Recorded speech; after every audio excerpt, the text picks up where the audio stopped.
Hey everyone, Sonara here. I've got another video by popular request. I'm going to go over some of the things that you need for Naxx that you can farm right now or as soon as Naxx comes out before you enter the instance. Let's get to it. The first big thing is people are asking, what exactly should I be wearing for frost resistance on week 1?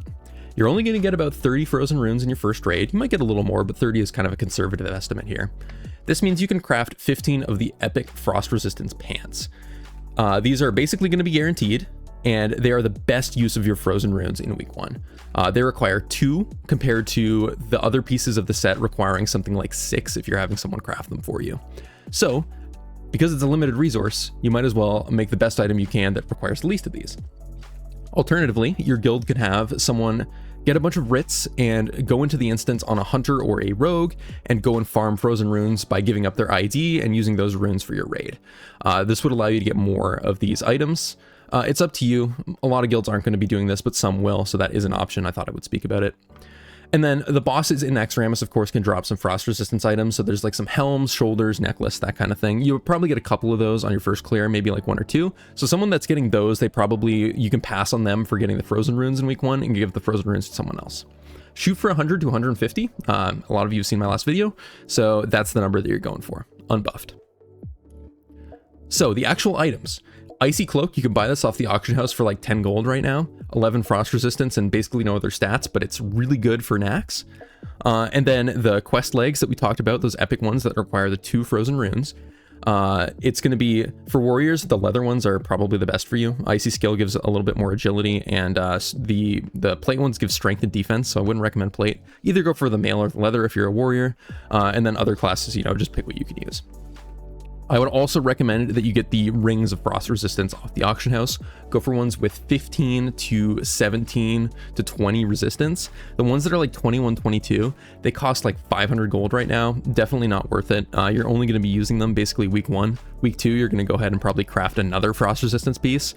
And if you don't, week 3, you'll have one. So don't invest a ton of gold into this. Invest into the good purple pieces that you'll eventually get. So this is the enchant that you want to use on your cloak. It's the greater resistance enchant, just requires a bunch of cheap mats. These were all 50 silver on my server when I did this. And Ice Guard is going to release with Naxx, and you can put this on both your helmet and your legs for 10 frost resistance each. So that was only a couple items, but this actually brings us to over 100 frost resistance. The tier 2 helm is in here, but it's unnecessary. If you have it, it's probably the best piece to put the extra frost resistant enchant on, but if you don't, you can put it on any DPS piece. The 2x Ice Guard enchant will give you 20 resistance, 2 of the green rings will give you a minimum of 30, the epic pants will give you 40, the Icy Cloak will give you 11, and the tier 2 helm will give you 10. This gives you a total of 111 unbuffed at a minimum.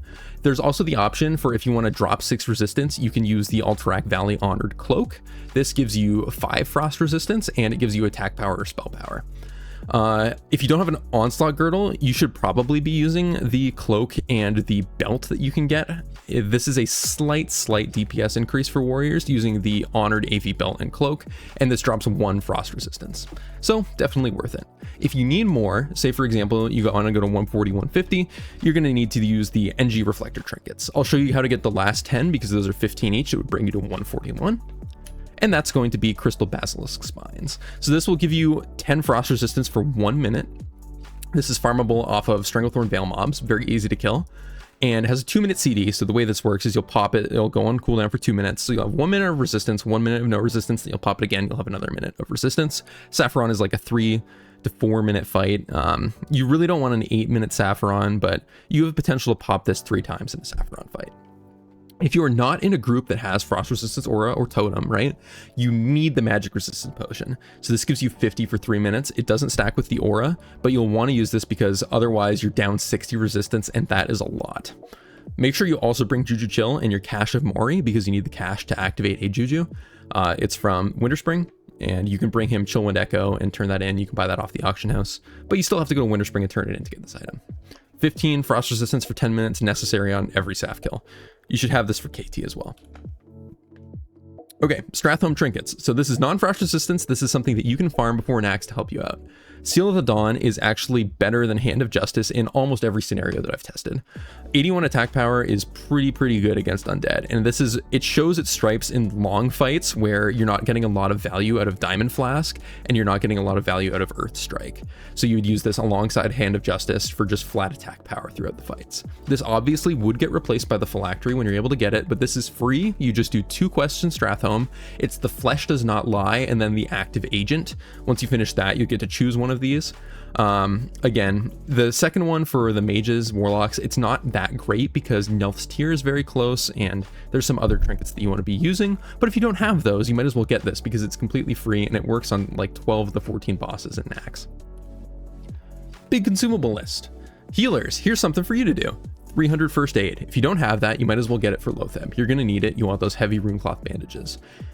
Consumables that you need for every pull, you're going to need 3 greater shadow protection potions for every Loatheb pull. You're going to pop one pre-fight. You're going to pop one at 2 minutes when you get, or you're going to pop one initially when you get low, and then probably 2 minutes later. 1 greater shadow protection potion per saffron kill. This is for the curse. There's no point pre-popping a greater frost protection potion because it's just going to get used up right away, and like your healers would have healed you anyway. They're doing AoE heals over time.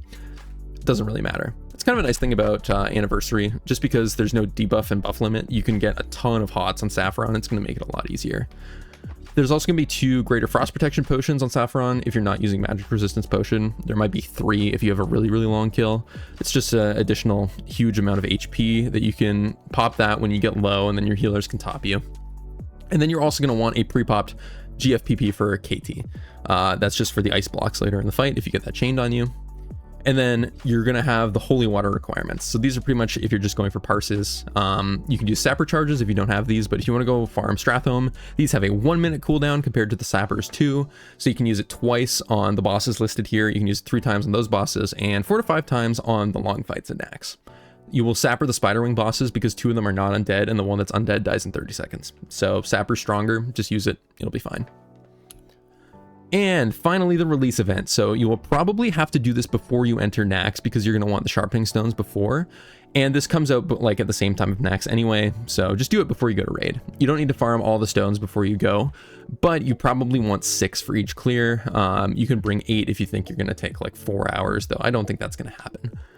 It's a huge upgrade over 2% crit, right? This is effectively putting 50 strength on each of your weapons. Or if you're a rogue, it's like 50 agility on each of your weapons, minus the crit.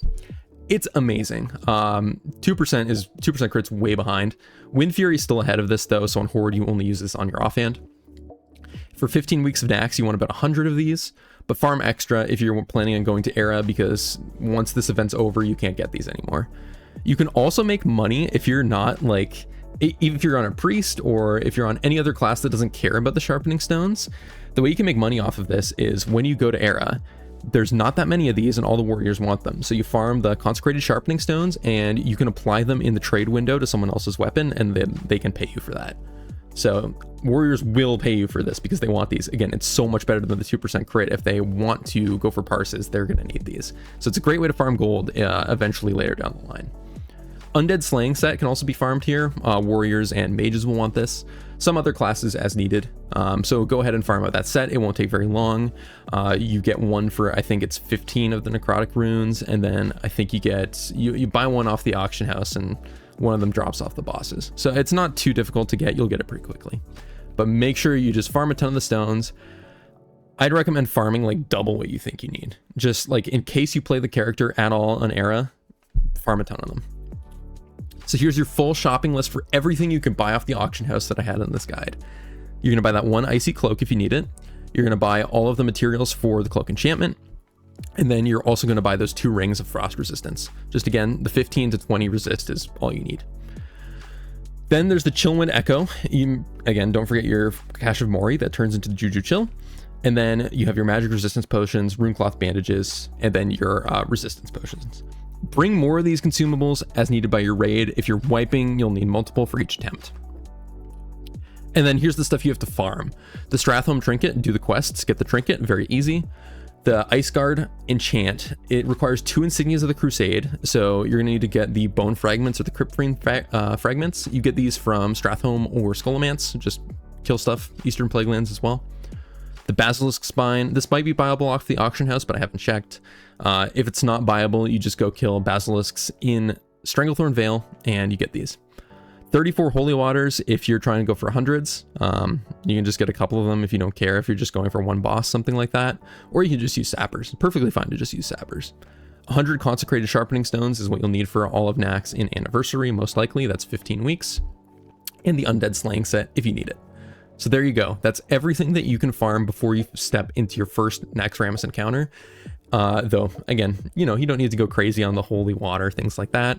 And I realized that most of this list is applicable to DPS players rather than healers or tanks. Healers or tanks, you have it easy. You don't have to do too much. Just get that first aid up to the highest level that you can and come to raid with everything you normally have. Bring all the consumables. Have a great time in Naxx. And if you want to see more warrior content, feel free to subscribe to my channel. I'm going to be making more videos with Naxx and TBC in the future.